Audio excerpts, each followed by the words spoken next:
Đình un Giêsu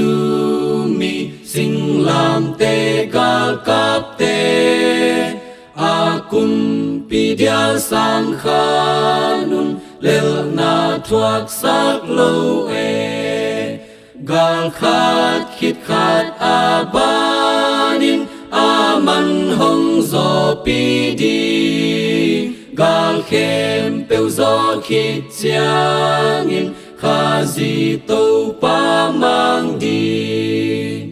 đình un Giêsu mi mang un pen cu so na gal pi phua la va qua nun tu ni tâu pa ni pa sal kisa teng qua nun gal te a tam hangin tha lê tha ki si sa kun hang xem un lao chiang in đình un Giêsu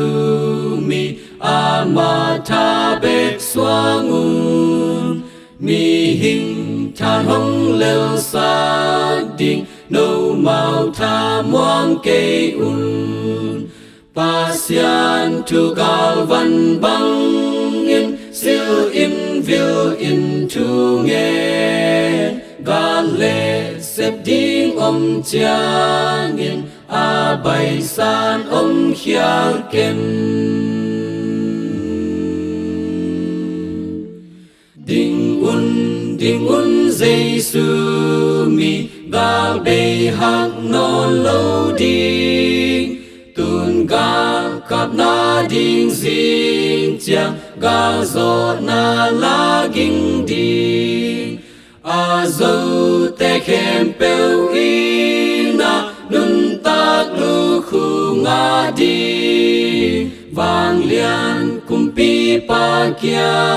nga a ton tung mang khom đi